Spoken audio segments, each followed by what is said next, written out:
Shalom teman-teman, bersyukur hari ini kita masih diizinkan Tuhan untuk beribadah kembali walaupun secara online.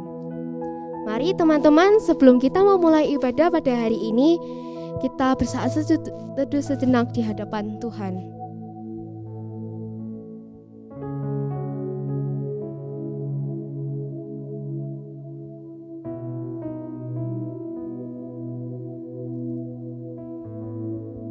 Amin. Mari teman-teman kita bangkit berdiri. Kebaktian pada hari ini dimulai sebuah pengakuan bahwa pertolongan kepada kita datangnya dari Allah pencipta langit dan bumi. Turunlah kiranya atas kita sekalian kasih karunia dari Allah Bapa, Allah Putra, dan Allah Roh Kudus. Silakan duduk kembali teman-teman. Teman-teman, sungguh ajaib Tuhan menyertai kita hingga hari ini. Sungguh ajaib juga berkat Tuhan tidak pernah habis untuk kita. Oleh karena itu, kita harus bersyukur kepada Tuhan. Mari kita naikkan pujian, selamat pagi Bapa.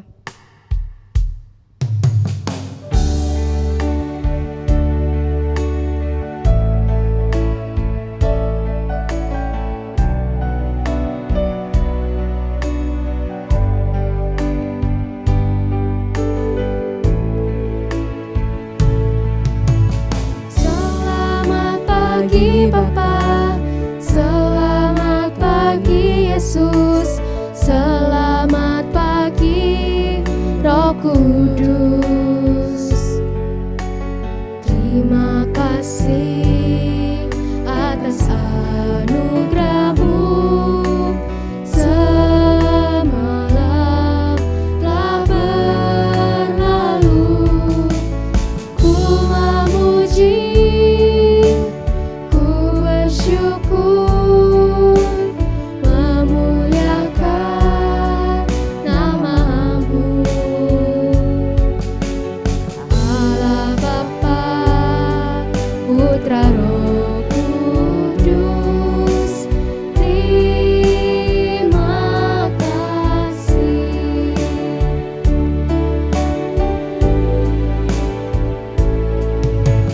Selamat pagi Bapa, selamat pagi Yesus, selamat pagi Roh Kudus. Terima kasih atas anugerah-Mu, semalam telah berlalu. Ku memuji,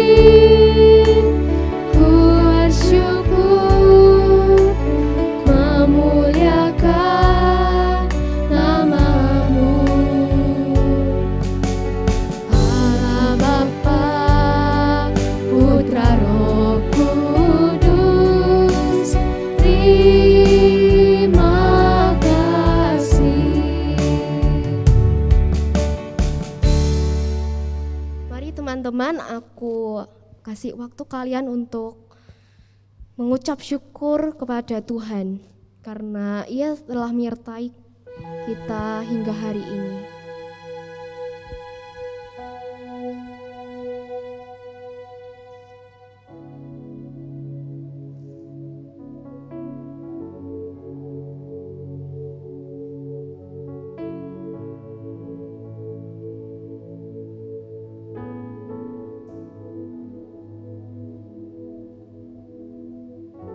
Tuhan, terima kasih untuk berkat-berkat yang telah Engkau berikan hingga hari ini. Terima kasih Engkau telah menyertai kami hingga hari ini. Dan sekarang tiba saatnya bagi kami untuk beribadah pada hari ini. Kiranya ibadah pada hari ini kami dapat jalani dengan baik. Terima kasih Tuhan Yesus. Dalam nama Tuhan Yesus kami berdoa. Amin. Mari teman-teman kita membacakan satu ayat penuntun ibadah dari Matius 15 ayat 32. Matius 15 ayat 32. Lalu Yesus memanggil murid-muridnya dan berkata, "Hatiku tergerak oleh belas kasihan kepada orang banyak itu, Sudah 3 hari mereka mengikut aku dan mereka tidak mempunyai makanan. Aku tidak menyuruh mereka pulang dengan lapar, nanti mereka pingsan di jalan. Mari teman-teman bangkit berdiri. Mari bersama-sama membacakan pengakuan iman rasuli. Pengakuan iman rasuli.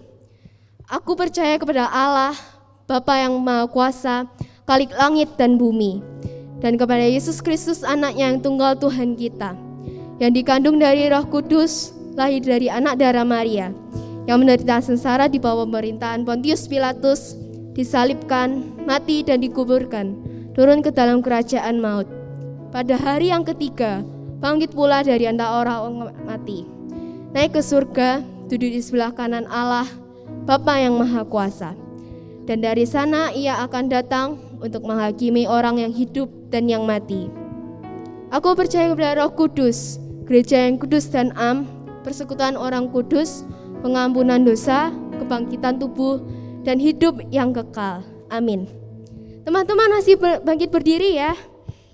Mari kita nyanyikan satu pujian yang mengatakan bahwa kita mau bersorak bagi Tuhan, karena sukacita surga ada untuk kita.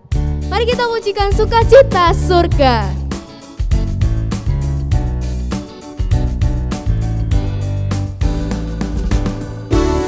Sukacita surga, itulah kekuatan bagi jiwa. Dapat rasakan kasih-Nya di tengah badai yang bergelora. Terima sukacita surga, itulah kekuatan bagi jiwa. Dapat saksikan kuasa-Nya, taklukkan badai yang bergelora. Haleluya, Kau ada dalam hatiku, takkan patah semangatku, takkan hilang kekuatanku. Haleluya, ku mau bersorak bagimu. Sukacita surga nyata penuhiku. Terima sukacita surga, itulah kekuatan bagi jiwa. Dapat rasakan kasih-Nya di tengah badai yang bergelora. Terima sukacita surga, itulah kekuatan bagi jiwa. Dapat saksikan kuasa-Nya, taklukkan badai yang bergelora. Haleluya, Kau ada dalam hatiku, takkan patah semangatku, takkan hilang kekuatanku. Haleluya, ku mau bersorak bagimu. Sukacita surga nyata penuhiku. Haleluya, Kau ada dalam hatiku. Haleluya, Kau ada dalam hatiku, takkan patah semangatku, takkan hilang kekuatanku. Haleluya, ku mau bersorak bagimu. Sukacita surga nyata penuhiku. Mari kita memberikan persembahan kita. Persembahan dapat dimasukkan ke dalam amplop dan bisa diberikan minggu depan saat ibadah onsite, atau melalui transfer di grup masing-masing. Mari kita memberikan persembahan yang terbaik, kita naikkan satu pujian, segala puji syukur.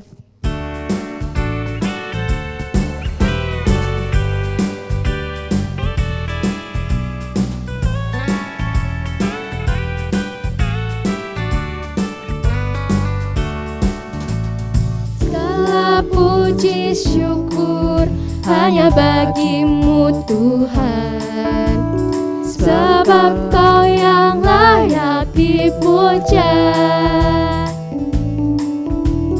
Kami mau bersorak, tinggikan nama-Mu. Haleluya.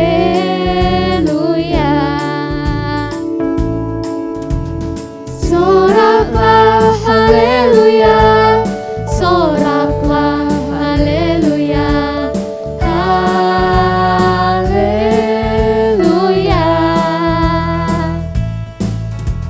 Soraklah haleluya, soraklah haleluya. Haleluya.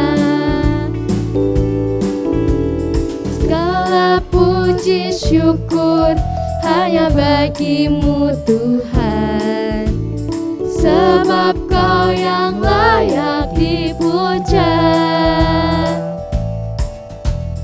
Kami mau bersorak, tinggikan nama-Mu. Haleluya.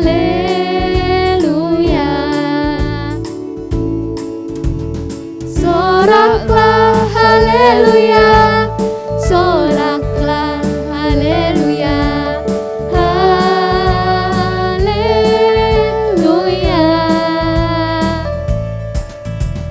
Soraklah haleluya, soraklah haleluya. Haleluya. Soraklah haleluya, soraklah haleluya. Haleluya.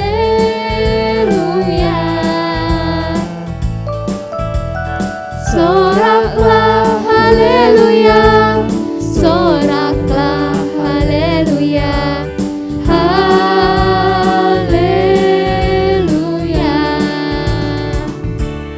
Mari teman-teman kita berdoa.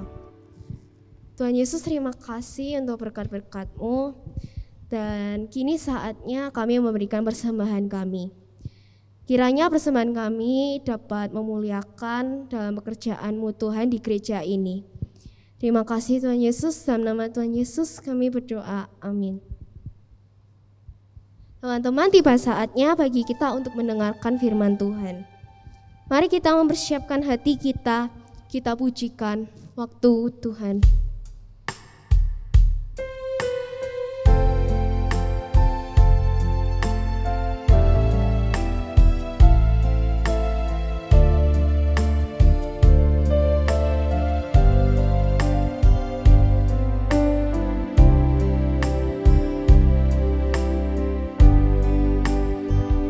Bila Kau izinkan sesuatu terjadi,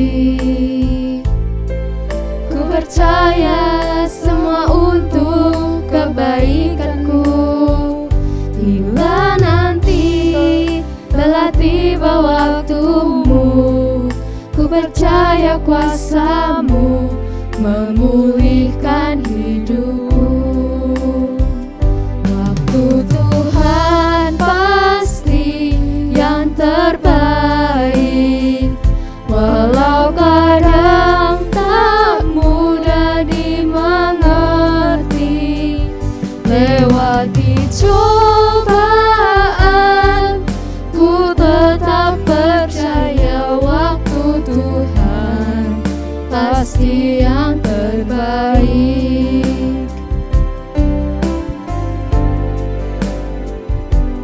Bila Kau izinkan sesuatu terjadi, ku percaya semua untuk kebaikanmu.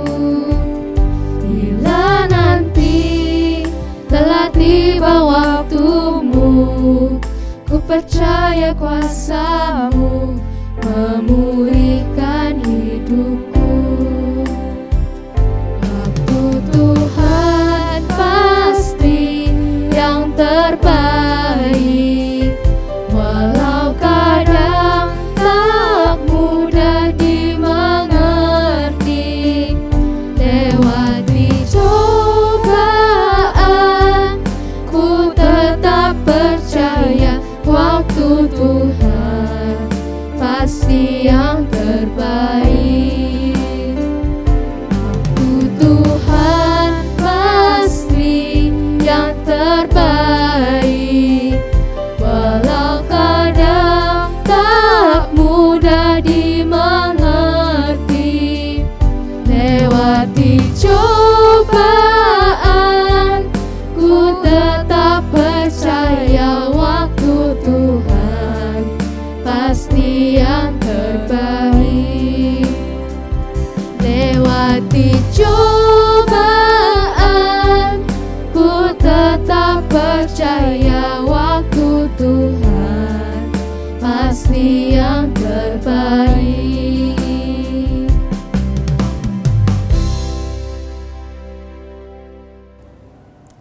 Shalom teman-teman semuanya. Mari sebelum kita mendengarkan firman Tuhan, kita sama-sama berdoa terlebih dahulu. Tuhan Yesus, terima kasih Tuhan atas pertolongan-Mu, atas anugerah-Mu bagi setiap kami ketika kami boleh hadir, kami boleh ada sampai hari ini. Tuhan, sebentar lagi kami mau mendengarkan kebenaran firman Tuhan.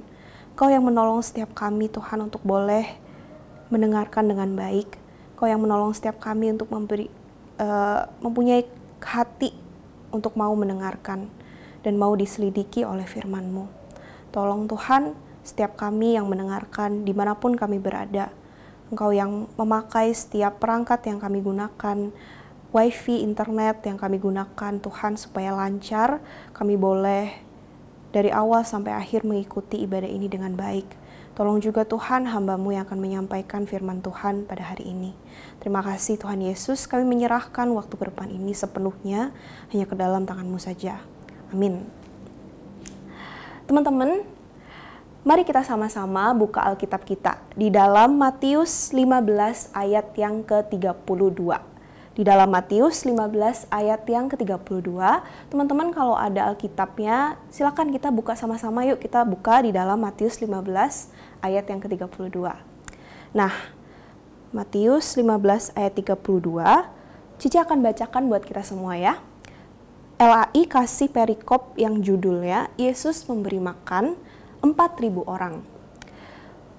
Lalu Yesus memanggil murid-muridnya dan berkata, "Hatiku tergerak oleh belas kasihan kepada orang banyak itu. Sudah 3 hari mereka mengikuti aku dan mereka tidak mempunyai makanan. Aku tidak mau menyuruh mereka pulang dengan lapar, nanti mereka pingsan di jalan."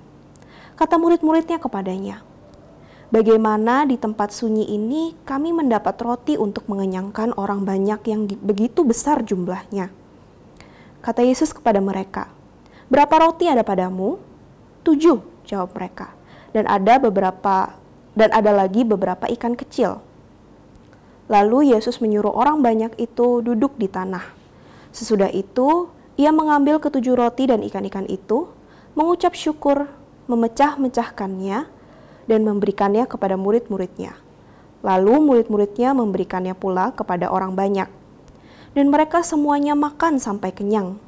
Kemudian orang mengumpulkan potongan-potongan roti yang sisa, 7 bakul penuh. Yang ikut makan ialah 4.000 laki-laki, tidak termasuk perempuan dan anak-anak. Lalu Yesus menyuruh orang banyak itu pulang. Ia naik perahu dan bertolak ke daerah Magadan. Teman-teman, tema kita hari ini adalah I need help. I need help berarti aku atau saya butuh bantuan. Kira-kira bantuan yang seperti apa ya teman-teman? Help yang seperti apa? Ya, kalau ditanyain seperti itu, mungkin kita bakal jawab, tergantung sih Ci, macem-macem nih, tergantung masalahnya apa, aku butuh bantuan apa. Misalnya nih, kalau kita lagi kesusahan buka toples makanan, nah kita lagi butuh kekuatan nih, Atau kita butuh alat atau mungkin orang untuk tolong kita buka toples itu. Terus kalau misalnya kita lagi bingung kerjain tugas sekolah gitu, misalnya matematika lah, karena Cici nggak suka matematika, jadi Cici jadiin contoh gitu ya. Misalnya susah kerjain soal-soal matematika. Nah, bantuan yang kita butuhin adalah misalnya kita butuh rumus, atau mungkin kunci jawaban yang ada langkah-langkah pengerjaannya supaya kita tahu nih cara kerjainnya seperti apa.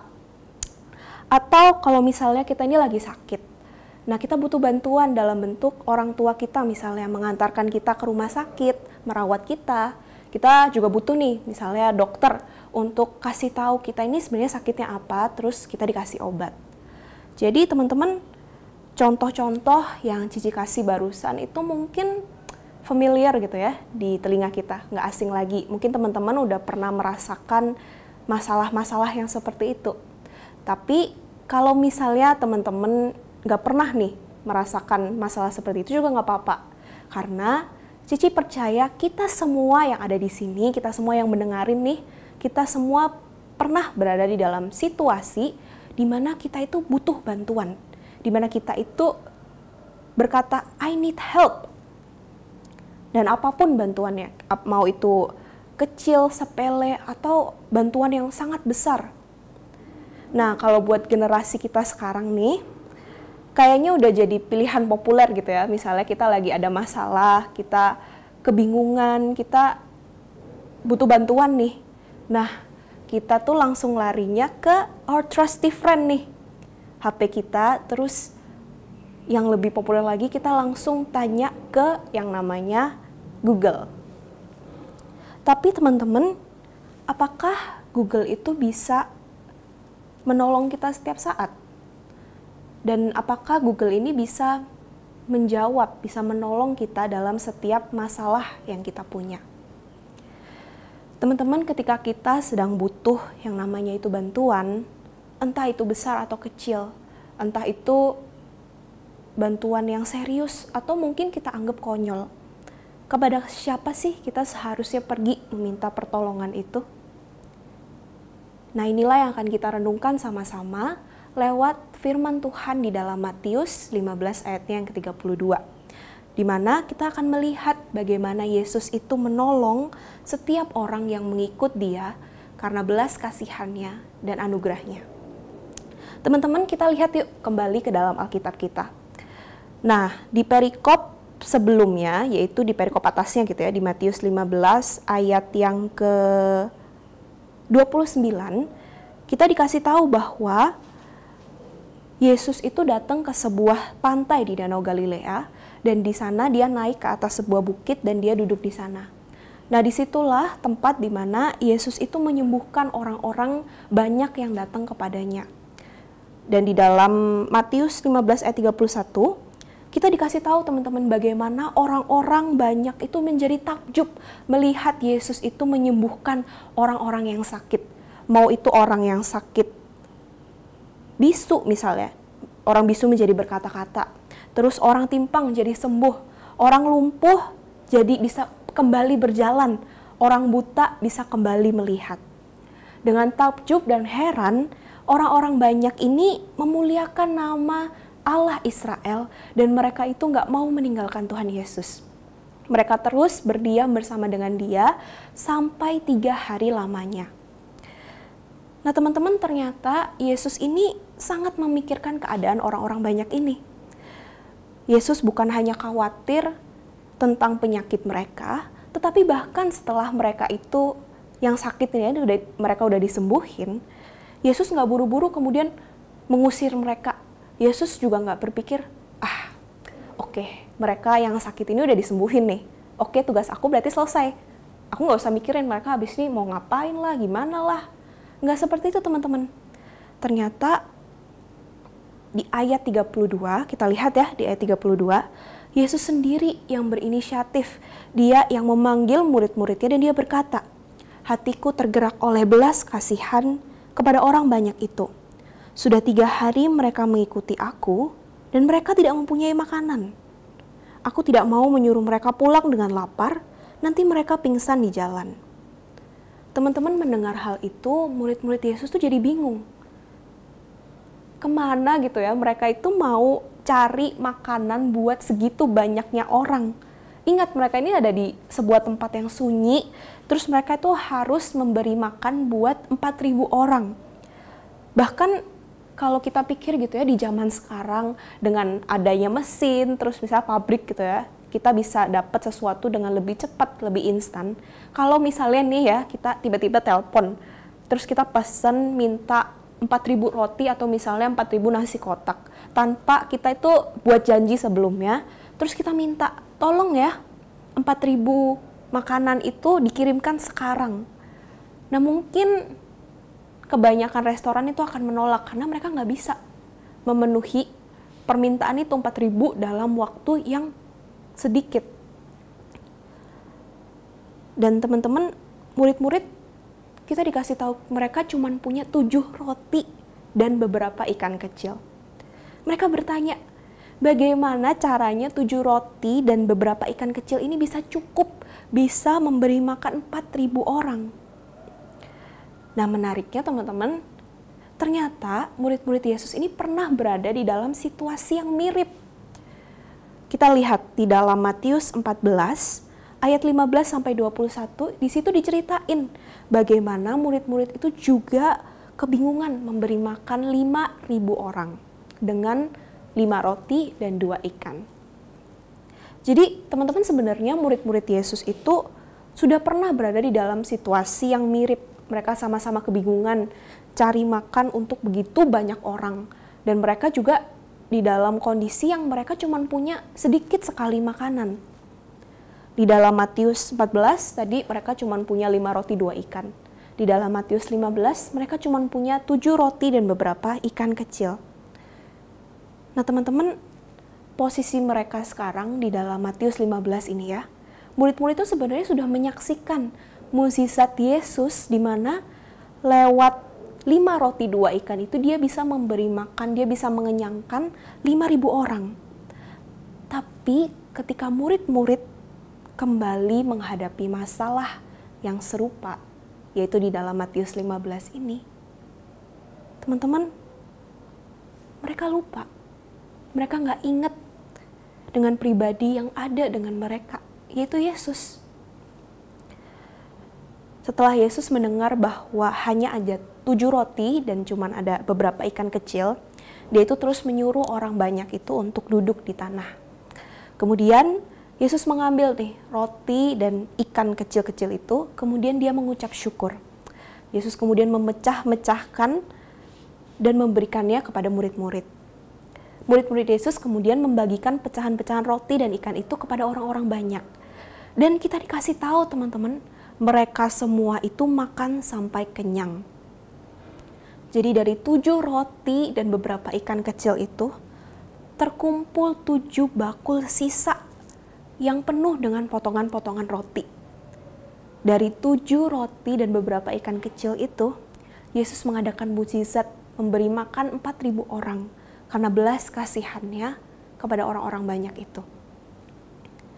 Teman-teman, ayo kita sama-sama renungin cerita hari ini. Mungkin kita udah sering gitu ya mendengarkan kisah ini nih, Yesus memberi makan orang banyak. Tapi hari ini kita sama-sama mau lihat lagi kepada murid-murid dan kepada orang-orang banyak. Ketika teman-teman membaca bagian ini, ternyata murid-murid itu sudah pernah mengalami mukjizat yang sama, di mana Yesus itu juga memberi makan 5.000 orang. Kita mungkin bisa jadi berpikir gitu ya teman-teman, lah gimana sih murid-murid itu bisa lupa sama Yesus? Mereka loh yang ikut membagikan pecahan roti yang Yesus pecahin tuh di Matius 14. Mereka pastinya juga tahu bagaimana dari 5 roti dan 2 ikan itu bisa tersisa 12 bakul. Mereka yang selalu ikut Yesus, mereka yang menyaksikan gimana Yesus itu bekerja, gimana Yesus itu berkuasa menghardik angin ribut, bagaimana dia itu menyembuhkan orang, mengusir setan. Tapi teman-teman, ketika murid-murid berada di dalam situasi di mana mereka melihat bahwa masalah itu kelihatannya impossible gitu ya untuk diselesaikan. Kenapa sih mereka itu nggak minta tolong sama Tuhan? Teman-teman, apakah teman-teman sadar bahwa terkadang kita juga berlaku seperti murid-murid Yesus? Kita sudah merasakan, kita sudah mengalami situasi keadaan di mana kita benar-benar melihat, kita benar-benar percaya Tuhan itu menolong kita, di mana Tuhan ada dan mendengarkan kita. Tapi kemudian ketika ada masalah baru yang muncul, atau ketika kita kembali butuh bantuan, terus kita jadi ragu, teman-teman. Kita lupa sama Tuhan, kita lupa apa yang Dia udah kerjakan di dalam kehidupan kita. Kita kembali ragu, mungkin kita lari kepada orang tua atau kepada teman, atau kita jadi mengandalkan diri kita sendiri. Kita malah bergantung kepada hal-hal yang bukan Tuhan. Mungkin kepada kepintaran kita, kepada skill kita, atau mungkin kepada hal-hal materi seperti uang atau apa yang kita miliki.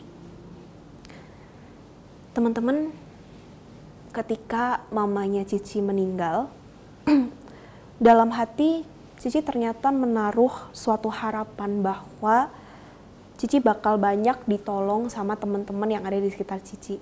Teman-teman yang udah deket sama Cici, yang udah tahu nih pergumulan masalah Cici. Dan Cici juga berharap mereka itu bisa menolong. Dan ada juga teman yang mengalami kejadian yang sama. Jadi Cici pikir, oh ya, nanti ketika aku kehilangan, mereka bakal tolong aku nih. Tapi ternyata kenyataannya berbeda, teman-teman. Awalnya Cici kecewa dan sedih gitu ya, karena teman-teman ternyata memang mereka menolong gitu, tapi mereka juga punya kesibukan masing-masing. Ketika Cici merenungkan kembali kejadian ini, Cici menemukan bahwa ternyata Tuhan itu mau menunjukkan bagaimana Cici itu salah, bahwa aku tuh salah meminta tolong dan menaruh harapan kepada teman-teman, dan bukan pada dia, bukan kepada Tuhan. Dan dari situlah Tuhan ingatkan lagi bahwa Dia itu ingin supaya Cici bergantung penuh kepada Tuhan, meminta tolong penuh kepada Tuhan, dan percaya kepada Tuhan, penolong yang sejati. Teman-teman, seperti kisahnya Cici, Tuhan tuh juga ingin supaya kita, sebelum kita datang kepada siapapun, mau itu kepada orang tua, kepada teman, kepada guru, atau mungkin kita buka internet gitu ya, kita cari cara-caranya. Sebelum kita panik, sebelum kita bingung, Tuhan mau di atas segalanya, Dia mau kita itu ingat sama Dia. Dia mau kita itu datang sama Dia. Dan kita nggak perlu merasa ragu untuk datang. Kita nggak perlu merasa malu dengan segala masalah yang kita miliki. Tuhan mau tolong kita. Kemudian buat orang banyak yang menerima makanan pada waktu itu, mereka mungkin berpikir, wah, guru satu ini baik banget ya. Aku bukan cuma disembuhin, tetapi aku juga dikasih makan. Bahkan ketika aku belum meminta, Dia udah kasih aku makanan terlebih dahulu nih. Dari sini kita bisa lihat, teman-teman, bagaimana Yesus itu memelihara dan memperhatikan kita. Oleh belas kasihannya kita itu ditolong olehnya. Bahkan sebelum kita itu meminta, bahkan ketika kita lupa, Tuhan itu ada menyertai, Tuhan itu ada menolong kita. Bukti terbesarnya adalah kita melihat kepada pengorbanan Yesus Kristus di atas kayu salib. Manusia tuh gak ada loh, teman-teman, yang minta tolong Tuhan itu untuk datang ke dunia, terus untuk mati di atas kayu salib buat kita.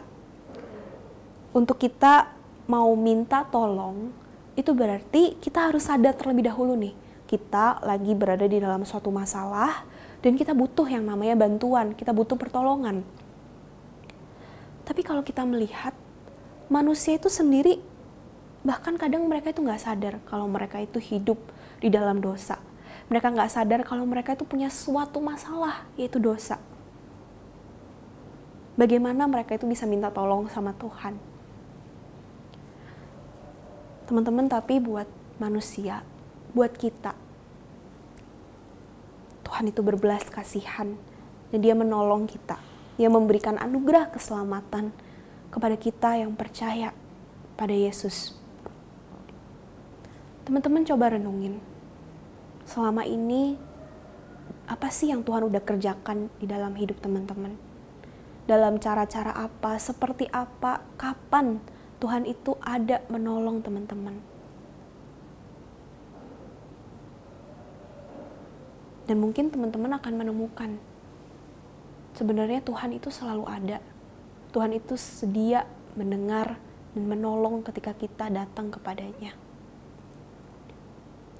Yuk teman-teman, seperti tema hari ini, I need help. Kita butuh pertolongan, kita butuh bantuan. Kita butuh Tuhan. Kita butuh pertolongan Tuhan supaya kita bisa jadi anak-anak yang taat sama Dia. Ayo kita minta tolong sama Tuhan, supaya Tuhan yang ingatkan kita setiap saat untuk terus bersandar sama Dia. Kita butuh pertolongan. I am the one who needs help. Pertolongan dari siapa teman-teman? Dari Tuhan Yesus. Jadi I am the one who needs help from Jesus. I am the one who needs Jesus. Mazmur 121 ayat 2 berbunyi, pertolonganku ialah dari Tuhan yang menjadikan langit dan bumi. Mari sama-sama kita berdoa.